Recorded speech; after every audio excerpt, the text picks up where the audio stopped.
हर हर महादेव। साथियों, बहुत से लोग हैं जो कि मोक्ष मार्ग पर लगे हुए हैं। वो कह रहे हैं भाई हमको मोक्ष चाहिए, हमें तो मोक्ष पाना है और हमें मोक्ष मिल जाएगा। तो मेरे भाई, आपसे मैं एक बात पूछना चाहता हूँ। आप मुझे ये बताइए कि मोक्ष होता क्या है, मोक्ष कैसे मिलता है और मोक्ष की अवस्था क्या है, मोक्ष कहते किसे हैं, मोक्ष का वास्तविक स्वरूप क्या है। जानते हो कुछ? नहीं पता। आपको तो सिर्फ एक रट लगाए बैठो, मोक्ष चाहिए, मोक्ष चाहिए, मोक्ष मिल जाएगा। अरे गधो, कुछ तो सीखो। मैं इसलिए आपको गधा इसलिए बोल रहा हूँ कि जो व्यक्ति उसके ऊपर वजन लाद देता है ना, वो उतना ही वजन लेके चल देता है। क्योंकि मैं कल कहीं बाहर गया था, तो वहां पर मैंने देखा था कि एक के घर में 3 मंजिल मकान था, वहां पर 2-3 गधे लगे हुए थे।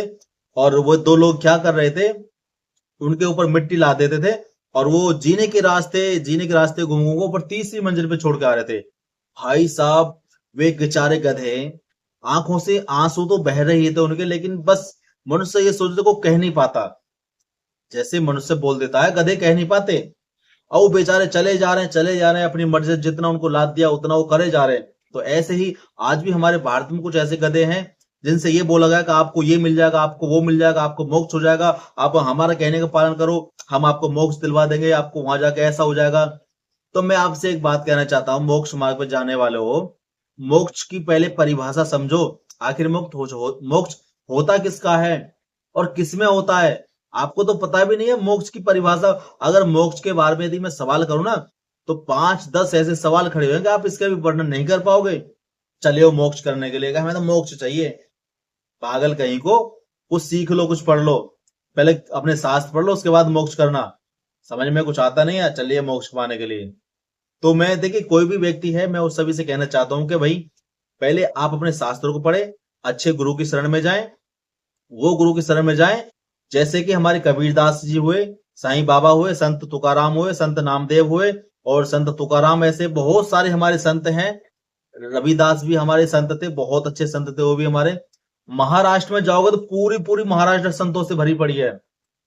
संत वहां जाओगे, हिमाचल प्रदेश, वहां भी बहुत सारे संत हो रखे हैं। लेकिन किसकी शरण में जाओगे? आप ऐसे पाखंडी की शरण में जाओगे जो कि पाखंड करने में तत्पर हो।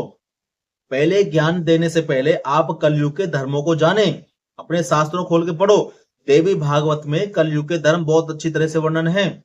श्रीमद् भागवत महापुराण में कलयुग के वर्णन बहुत अच्छी तरह से वर्णन है। और शिव महापुराण में भी इसके चरित्र और वर्णन है। आप पढ़ो जब तो। भगवत गीता में हमारे खुद लिखे हुए हैं। क्या यार बात करते हो? तो भाई, मैं आपसे यही कहना चाहता हूं, पहले मोक्ष की परिभाषा समझे। मोक्ष होता क्या है, कैसे होता है और कहां जाने से होता है, मोक्ष का स्वरूप क्या है और मोक्ष की जो पूर्ण परिभाषा है वो क्या है। ठीक है? आप कोई भी, मैं सभी सनातनी भाइयों से इस बात को कहना चाहूंगा, भाई पहले उसकी तह तक पहुंचो, उसकी गहराई को नापो। जब तक आप गहराई में नहीं उतरोगे तो आपको पता कैसे चलेगा?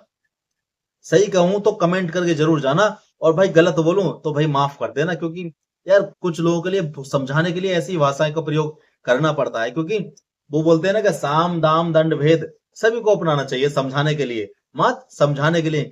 क्योंकि जो गुरु होता है ना, अपने शिष्य को मारता भी है, पीटता भी है, शिक्षा भी देता है, सब कुछ करता है। उसको जैसे उसको सिखाया जाए, जैसे उसको समझाए, वो अपने गुरु ही करते हैं। तो इसलिए बुरा ना मानो। गुरु की वाणी ही जो कठोर वाणी होती है, वो हमेशा कुछ ना कुछ सीख जरूर देती है। आप हमें मित्र मानो, गुरु आपके जो है उनको मान लो, पर हमें अपना मित्र मान लो बस। समझ रहे बात को? हम आपके मित्र हैं, आप हमारे मित्र हैं। मित्रता का भाव रखो।